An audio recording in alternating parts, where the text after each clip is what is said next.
Yep, Rachael Green here. I own a company called Rachael Green Cocktails under an umbrella called the RGC Experience, which is Rachael Green Cocktails Experience.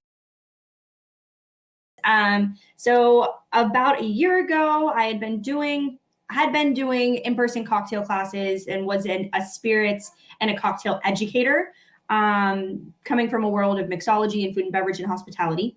And I realized what people were struggling with, especially at the beginning of quarantine. You know, those first 2 weeks when we were like, it's just 2 weeks, guys. And those first 2 weeks were really, really hard on everyone. So a friend local to Charlotte and myself decided to hop on a Facebook Live and teach people how to make sour cocktails with the egg white and all that jazz, right? There was enough of a reach of, 700 and 800 people that hopped on, that I was like, wow, we should really do this like full time. And so I started hosting regular happy hours on my Facebook. And then I started to create, private parties and got into the B2B sector. And now I've been doing it within the virtual event space for quite some time. Yeah, so I was bartending back when I was like 19 years old, and really loved hospitality. But I also saw that there was some things that could really make it better, not only for the guest experience, but also for employees, management, and the progression of how people do their careers. So I got into I went into school for hospitality management and administration to, wherever I went, impact the system to be better. As I progressed, I was constantly looking for either hospitality groups or organizations to work with that fit those ideals of offering a better solution. And then I worked for a farm to table restaurant where I was the front of house operations, and the from soil to fork kind of mentality of that holistic approach really seeped in. And I think that there's a lot of ways that we can really benefit from that in the food and beverage industry, is, thinking about the lasting effect of our actions, not in a super woo-woo sense, but just with the people in front of us. If you don't have alcohol in the house, then you can still have a really good experience creating something that's without alcohol. And then if it tastes good without alcohol, then it's going to taste great with alcohol. It's like spa water. So if you think of everything as like from spa water, and then you can just like add more things to it. But like the more sour you add, the more sweet you're going to want to add. And if you have bitters, then you're going to want to balance that with like a little bit of sugar, but you can play around with some different things.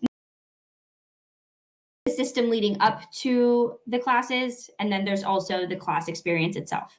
So the system leading up to the classes is ultimately someone reaches out and says, hey, like I would love to have like a virtual happy hour, or I'd like to do like a cocktail class of some sort or something like that, something with their business or their family or just different things. So ultimately we figure out how many cocktails they want to create.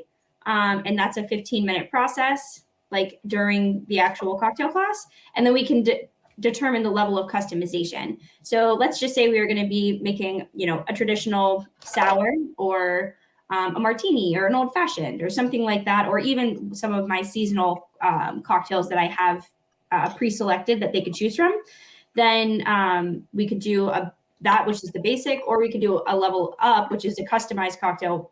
Usually people will select that if they're doing like really high level events that they want like full brand saturation, and the happy hour is just kind of an extra thing that they can add to tie into it. So we figure those pieces out first, the date and time, and then whatever recipes that we decide to do, I would send out either the recipe itself with all the tools and supplies needed, a list, or we can potentially put together a kit. The kits don't come with alcohol, mainly because of shipping laws, but it comes with everything else that you would need. And then we sign into the class. You grab everything, everyone grabs what they need, and then we get right into it. We start making cocktails. We start talking about all sorts of fun stuff.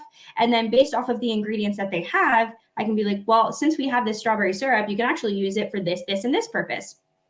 And since you went to the store and grabbed Angostura bitters and you're wondering, what the heck can I use this for? You could actually use it in a champagne cocktail. You can use it in a Manhattan, in an old fashioned, in a pisco sour, right? Like all these different ways that you can utilize it. So it's not just about the cocktail, but it's also about how to get connected with the moment, each other, and also your growing knowledge of making cocktails.